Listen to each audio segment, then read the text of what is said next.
好，跟住我哋咧就去應對情緒勒索嘅第一式啦。咁咧介紹俾大家咧就係點樣區分開咧需要同埋策略，令我哋內心咧有多啲嘅自由感。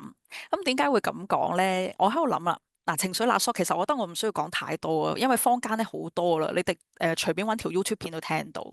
但我諗緊勒索係一種點嘅感受嚟嘅咧？一定係覺得好唔舒服，好好受壓，係咪啊？好被困、被束縛嘅，好不安、煩躁嘅，係一啲咁樣嘅情緒。所以我就諗調翻轉，我哋點樣喺我哋日常生活裏面呢，增加我哋覺得自由嘅感覺，就係我哋將需要同埋策略區分開。俾個例子大家先，例如。我好想呢，要呢個陪伴嘅需要，係啦，好想要陪伴嘅需要。咁但係呢，可能我嘅伴侶近排都唔得閒嘅啦，可能以年計都唔得閒啊。佢讀緊書啊，好忙啊，日頭翻工，夜晚進修啊咁。唉，要佢陪我真係難過登天啊咁樣。咁可能我就會諗，唉，我乾脆都唔使人陪啦，將陪伴劈埋一邊啦咁樣。咁但係其實我哋唔使咁諗嘅，我哋嘅需要係重要嘅，我哋緊緊捉住佢。但係我哋滿足嘅方法咧，可以有好多種。咁而家咧，我邀請大家一齊諗下，如果你想滿足陪伴呢個需要，你諗三個策略。第一個策略咧，係要你嘅伴侶或者重要嘅人係配合嘅。但係第二個策略咧，係你自己就搞得掂嘅。第三個策略咧，就係你都去揾人，但係唔使揾你嘅伴侶，揾其他人。咁我哋一齊諗一諗先，俾時間大家諗下。啊，如果我想有陪伴呢個需要，我可以點滿足自己呢？嗱，咁如果你打字快嘅，都歡迎你 chat box 打俾我哋睇下㗎喎，我哋可以互動下。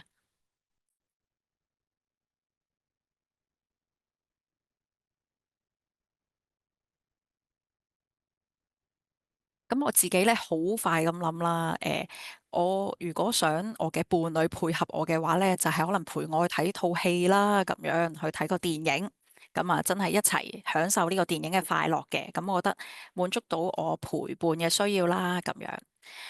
咁如果我自己可以解決到嘅咧，係咩咧？好，我都開估啦，而家。我如果自己解決到嘅咧，我就會去行公園。咁因為我覺得咧，有一次我去行公園咧，發現其實咧佢係都好多陪伴嘅元素喎。咁首先又有雀仔啦，所以我擺咗隻雀仔喺度啦。又有好多小動物啦，有時甚至乎見到松鼠啦。咁我覺得啊，都真係好開心喎。尤其實都係動物，都係個陪伴。咁又或者我見到好多人喺公園玩，雖然嗰啲人咧我都唔識佢哋，但係我望住佢哋咧，有啲人氣啊，都覺得幾舒服啊咁樣嚇。咁當然啦，有啲人就會話我養寵物啦，因為寵物都係一個陪伴，呢個亦都係真嘅咁樣。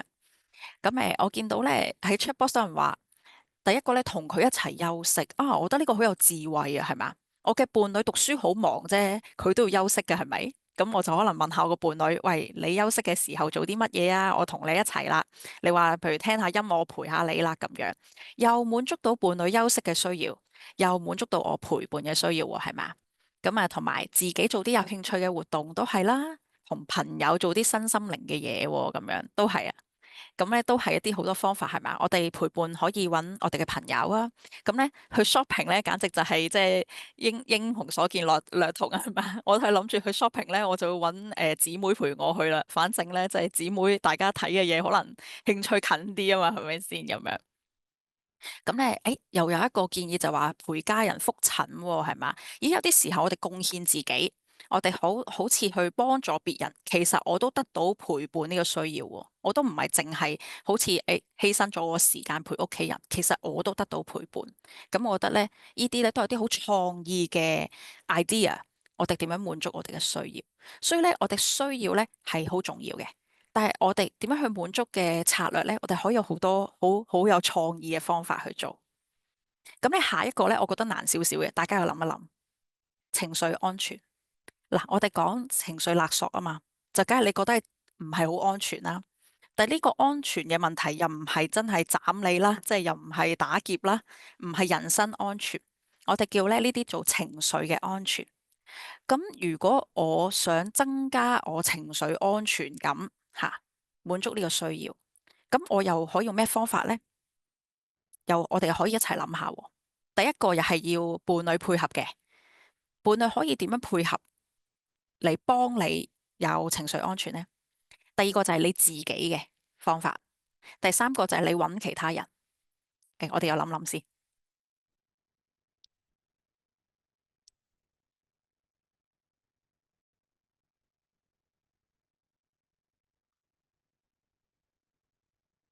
咁咧，我又繼續講啦，你哋又繼續打字啦，咁樣。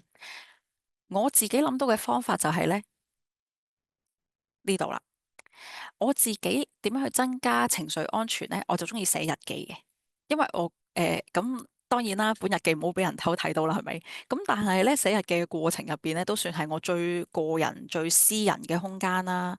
而且我又可以幫自己整理一下我嘅思緒啦。當我話我情緒唔安全嘅時候，我可能啱啱俾人刺激咗啦。咁我想睇翻，我心裏面發生緊咩事呢？咁我會寫日記啦。咁啊，大家見到一個史努比喺度啦，咁我就諗喎，喂，最快嘅情緒安全方法係點呢？就係咁啦，就係咧有一個中意嘅公仔，我即刻攬住佢先，啊，受到驚嚇啦，嗱，攬住佢，俾啲溫暖自己先咁樣，咁都係個小方法喎，係咪？咁啊，唔知道你嘅方法係乜啦？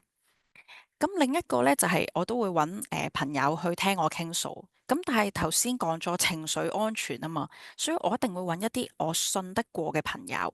喺佢面前咧，我可以做自己嘅，我唔怕講完啲嘢又會俾佢指責嘅嚇。咁樣嘅朋友嚟去傾訴，咁啊要揀人喎，係咪啊？要揀人傾訴。咁另一個咧好有趣就係、我嘅伴侶點樣幫到我情緒安全呢？咁其實我咧好想直接講就係、喂，你唔好鬧我咪得咯，係咪啊？咁但係咧有啲強人所難啦，有啲時候可能即係怒氣一出嚟，好難制止噶嘛。咁我要諗一個方法咧，佢係做得到先得噶嘛。咁我就有諗過就係、我哋不如用一啲卡牌嚟幫助我哋。咁當然非暴力溝通咧，我哋有出需要卡啦、情緒卡啦，大家喺市面都會揾得到嘅，即係有好多呢啲卡咧幫助溝通。咁我又有諗過咧，有啲時候可以係會唔會今日如果放工翻嚟可能情緒唔係幾好嘅，咁咧就貼張卡喺門口，就話俾大家聽。我今日心情一般啊，咁樣，咁大家就知咩事啦。咁咧呢一個咧亦都係個好有趣嘅即係發現嚟嘅。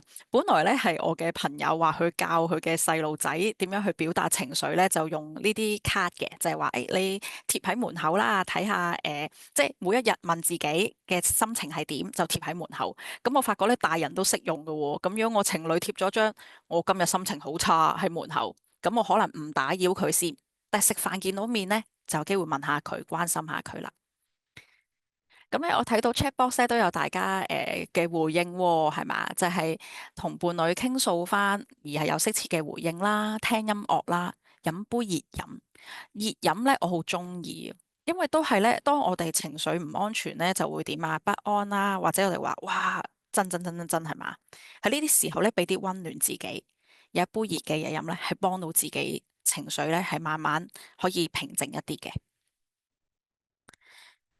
好，咁咧呢個咧介紹俾大家咧，就係我哋點樣捉緊我哋嘅需要，我哋咧點都要揾方法去滿足我哋嘅需要，但係我哋嘅策略咧係可以有靈活嘅變化，有多元嘅選擇，咁樣可以咧增添我哋內心咧覺得自由嘅感覺，我係有得揀嘅，咁樣。